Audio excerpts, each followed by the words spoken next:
Well, hello everyone, and welcome to the Big Idea Podcast. My name is Eric Bramlett, and I am joined by Tammy Melchien. Tammy, how you doing today? I'm doing great. Thank you. All right, very excited for this moment. We're going to do a podcast together. Just anything could happen. You can say anything. You never know. You just never know what you're going to say. You never know.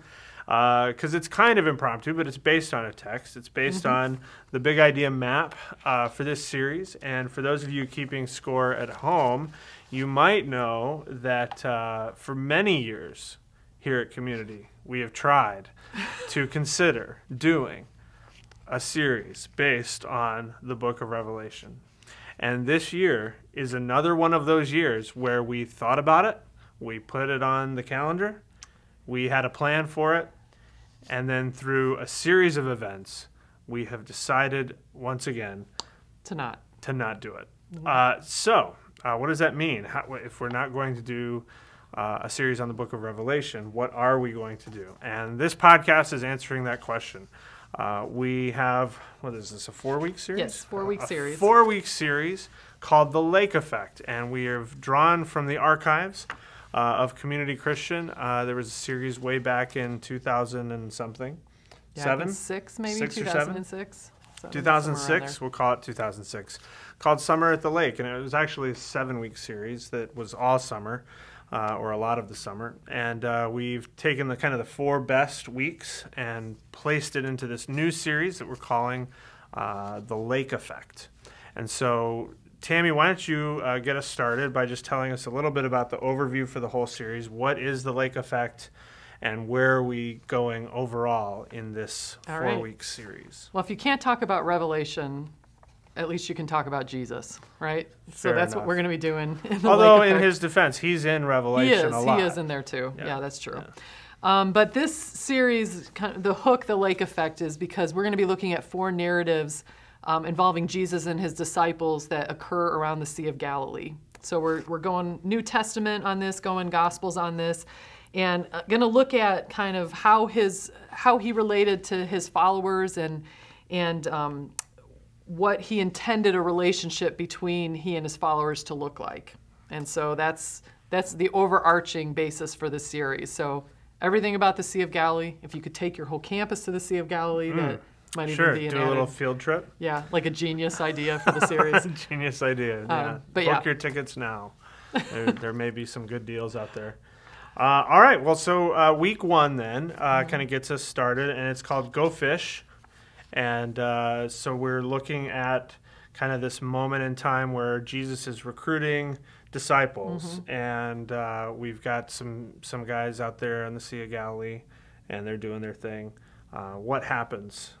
So we'll look at the narratives from 3 of the Gospels where Jesus calls disciples to follow him, and and the narratives talk about how they left their nets, and in one particular, the go fish comes from in one particular he said, now you'll be fishers of men. And so we're going to look at that, and this is in some senses this is the beginning, like the introduction part to the whole series, because the focus of this one is what does it mean to follow Jesus with your whole life, where you kind of lay down your nets of what your life was about in the past, where you really reorient your passions and redirect your passions to kind of care about the things that Jesus cares about, but also just that it means that you take action in that direction. I mean, the disciples, what they decided to do was obviously, it wasn't that they just said, oh yeah, we believe in you, and went back. They took extreme action in following Jesus. And so this first week is all just kind of about the wholehearted response of following Jesus. So it wasn't like, we'll join your club, we'll come on Tuesday nights. We'll take your ID card. Yeah, so it's a radical following. It's a radical experience that we're looking to kind of convey. Yes, and I would say, depending on how your summer's going, if you have people that are interested in getting baptized, or you're planning a baptism, whether you have it on this day or whether on this day you make a challenge for it and have it at some other point in the summer. Because the whole message is about following Jesus with everything, and so it would lend itself to some either experience of baptism that Sunday or an opportunity to challenge to it. Gotcha. So takeaway really for that week is all about saying yes to Jesus, laying down your nets, all the stuff. Yes. All right. Yep. Okay. Well, that's a great way to start a series about Jesus. It is. I mean, you're kind of not messing around. You're not just sort of No. talking about how he talked to a bunch of little kids. No. Yeah, that's good. All right. Okay, let's talk about week 2 then. Even though how we talk to little kids is important. I'm not saying it's not important. And that was good because you're like Kid City I'm the Kid champion City and just champion kind of too, showed yeah. up there. So, That was a test. Yeah. I was testing thank you. Yeah, I passed. You passed. Sweet. Week 2, talking about weathering the storms, like the storm of filming this podcast. Is it that bad for you? No, it's going great. I just know that, you were a little nervous. That's all right. So we're weathering the storms, and this is an event that takes place, and we've heard about it lots of different times. What is going to be the take on this storyline of Jesus taking a nap during a very crazy storm on a boat? Well, when you think of the Sea of Galilee, there's a couple stories that always come to mind. This is one of them. Next week's is the other, so we'll get to that. But the story of where Jesus is asleep in the boat and the storm comes up and his disciples are just freaking out. And so this series is going to be about that narrative and about what it means to trust Jesus in the middle of the storms. And the message is actually built on the questions, the 4 questions that appear in that narrative. The disciples asking, "Teacher, don't you care if we drown?" And Jesus replying, "Why are you so afraid? Do you still have no faith?" And then at the end, the disciples asking, "Who is this?" And part of the big idea for this is that sometimes we really only understand who Jesus is when we experience him in the middle of a storm. Like, it's only then that you can really come to understand how powerful he is, who he is in our lives, what he can do in our lives, how we can rely and trust on him. And so, I don't know, I think I like the structure of the talking about those key questions that appear in that text. I think it'll be a fun narrative to tell. Yeah, I mean, how do you think our attenders will respond to the notion, some of these questions that Jesus asks the disciples, why are you so afraid, and do you still have no faith? Is it going to be, how do you see that? How do you see us aligning ourselves with the point of view of the disciples? Like, how important is that? Yeah, well, I think this whole series is about putting ourselves into the story. And we want to see ourselves in the story as the disciples. And when you think about it, when you go through the storms and the scary stuff in your lives, like, imagine, I'm sure that there will be things brought to mind even as we do this message where people are thinking about that stuff in their lives. And, for you to stop and imagine Jesus asking you that question, like, why are you so afraid? Do you still have no faith? I know for me, what that does is it kind of makes me step back and go, okay, wait a minute. Look at how faithful he's been to me in the past. Look at how he has shown up time and time again and gotten me through things, and that his presence has, that he's always present with me in the middle of all this scary thing. So why am I so afraid? Right. To challenge ourselves to think, because, for most of us, probably if we were in the boat, we would have been panicking the same way, kind of like I panicked by doing this podcast, But look, Jesus is here. See? Right, exactly. We're not even queasy, we're not shaking on the boat. Well, no, I think that's good. I think that, at least for me, I do a lot of times have a hard time putting myself into the position of the disciples, and trying to figure out what it looks like to not understand, in that way. Even though I know that I behave in the same exact way, with the same little faith, and even the question that they ask, right? Teacher, don't you care if we drown? How many times, in those storms do we ask, it's like, God, are you even there? Are you listening? Do you care? We say the same exact things, but sometimes we kind of point at the disciples and say, oh, well, if I was there, I might have, When we're reading it and we know the end of the story, we're like, why were they so stupid? Why were they so lame? Right. But yet when you enter yourself into it, we find out we're a lot like them. Yeah, I like that. All right, so that's week 2, dealing with the storms, and now week 3. This should clue you in on what we're talking about. The title is How to Walk on Water. And so this, as you said, is maybe the other story that we most think about when we think about the Sea of Galilee. It's the story of the Israelites in the desert. Right. No. What? Yes, obviously the story of another storm on the Sea of Galilee, and the disciples go out in the boat ahead of Jesus, and in the middle of the night they see him walking on the water. And perhaps again entering ourselves into the story to see ourselves as Peter, who gets out of the boat, but ends up being afraid, and so the focus, I think this is going to be a great week of hopefully inspiration and challenge, because what we really want to challenge people to in this week is to be Peter. Because you have Peter out on the water, and even though we look at him and we think, oh, he failed because he started to get afraid and he sunk, he's the only one that got out of the boat.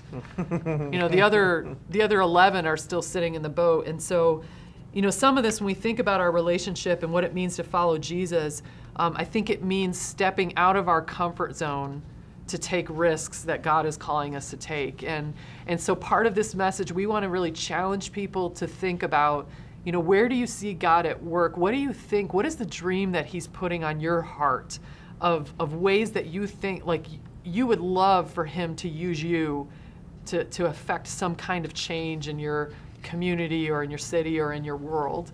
And the challenge really here is going to be to get out of the boat, like to take that on. And part of the practical way that we want to challenge people to that is we're going to, through a response moment, through probably a response card, often sometimes the very first step is just to say it out loud. And that may seem simple, but I think whenever we have a dream for something, it becomes more real when we begin to say it out loud, when we begin to talk about it. And so we're going to challenge people to take that step and to say it out loud, whether that's writing it down on a card and turning it in or whatever it might be. To say it out loud and then to begin to take some action towards it, to get out of the boat.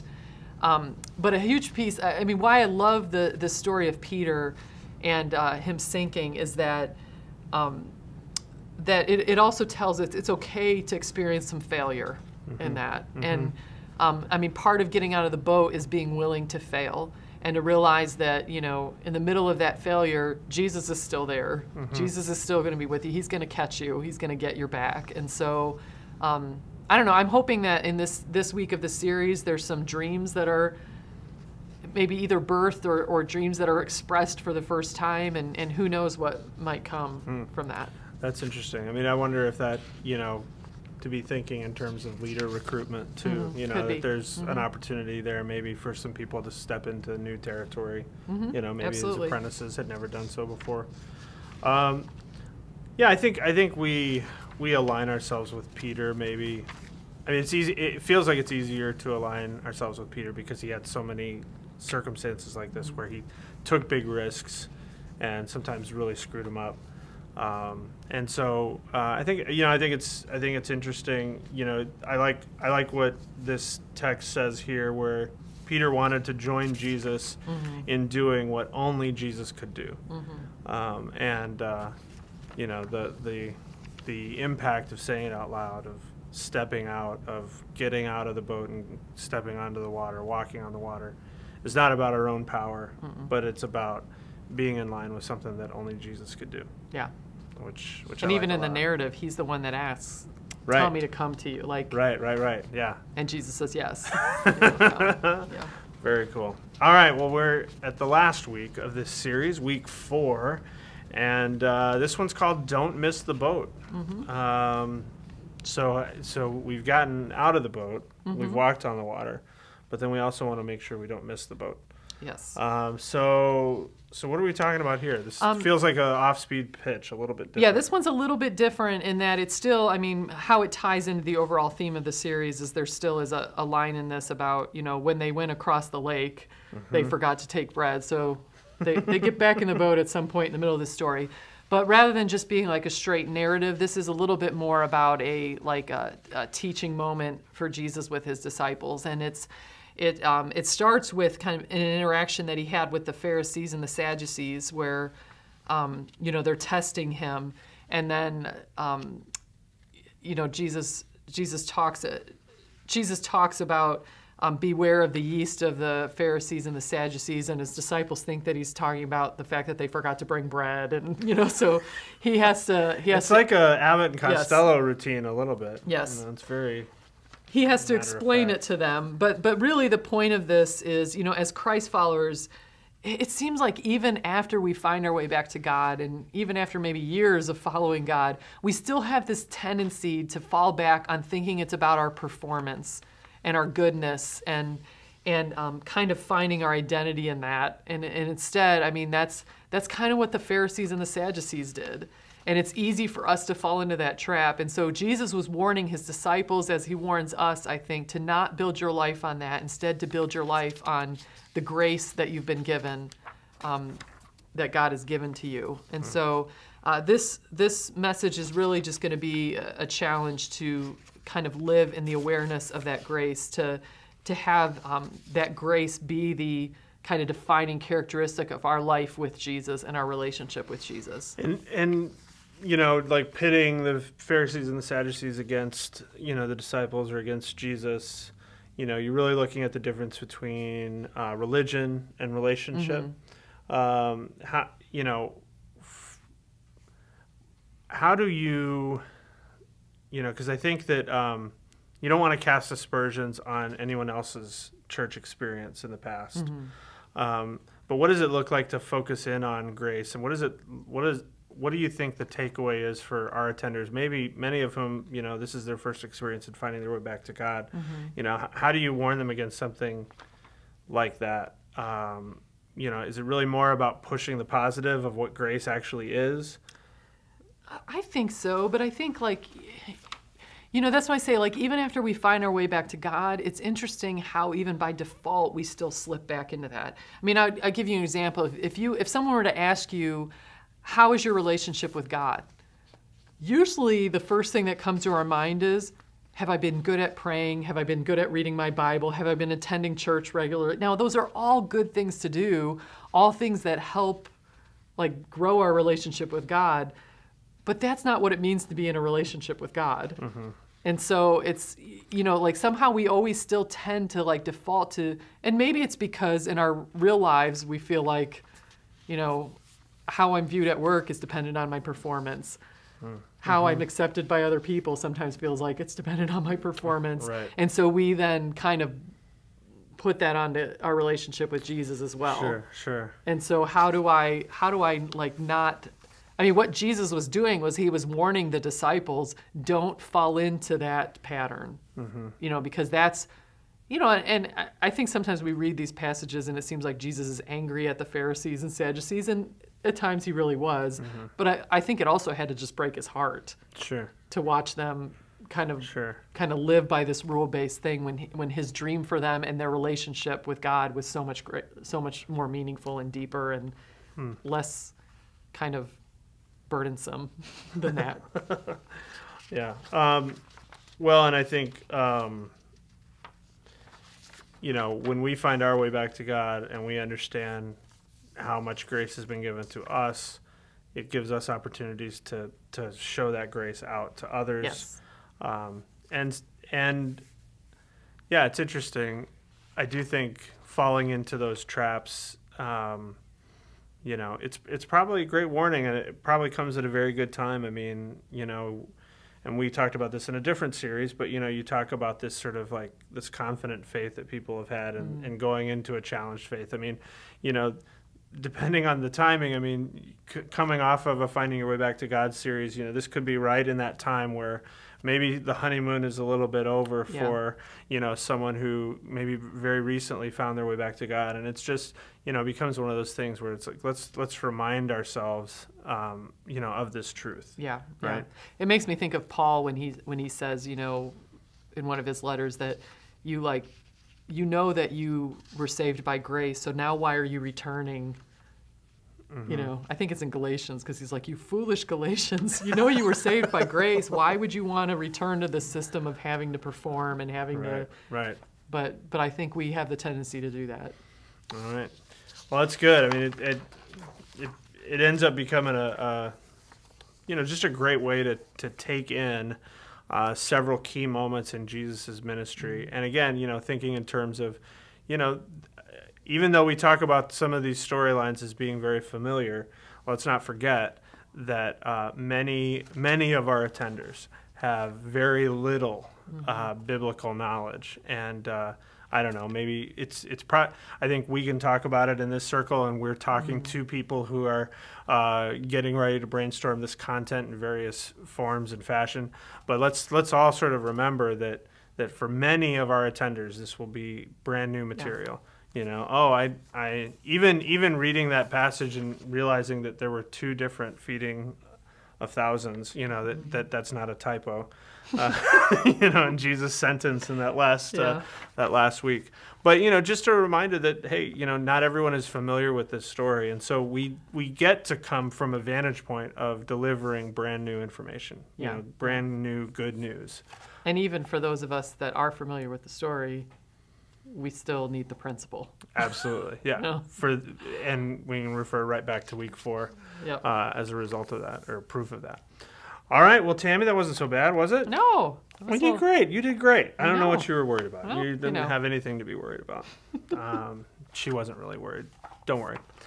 It's going to be a fantastic series. I am very much looking forward to The Lake Effect and then the sequel, The Lake of Fire. Effect. Yeah. There's no sequel.